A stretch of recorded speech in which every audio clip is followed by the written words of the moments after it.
Oka, keling bitta narsa ko'rsataman. Qarang oka. Ko'ryaptimi? Ha, ko'ryapti ozgina bu. Endi qarang. Bunisichi? Yo'q. Menga вообще ko'rinmayapti. Hurmatli xaridorlar, bugun sizlar bilan bir emas, ikki emas, naqd 3 ta blackout haqida gaplashamiz. Birinchi blackoutimiz shu ko'rinishdagi blackoutimiz bo'yi 3 metrli. Buni yana qulay tomoni to'g'risaronli bo'ladi. Orqasini ham bemalol, oldini ham bemalol ishlatsanglar bo'ladi. Stoka fasollarga ko'rishingiz mumkin. Telar ochilmasdan cho'tga chiqib beradi. Buni foizi 70% atrofida.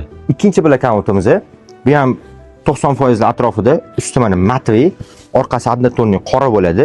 Buni ham 5-6 xil ranglari bor. Buni bo'yi 280 lik. Endi sizlarga 100% lik umuman nur o'tkazmaydigan, quvvat o'tkazmaydigan blackoutimiz. Buni ham usti mana shunaqa mish kaminaga o'xshagan bo'ladi. Buni har xil ranglari bor. Bo'yi 280 lik. Buni ham orqasi однотонный qora bo'ladi, matviy qora bo'ladi. Buni ham 7 xildan oshiq ranglari bor. Barcha blackoutimiz ranglarini Telegram kanallarimizga joylab qo'yganmiz.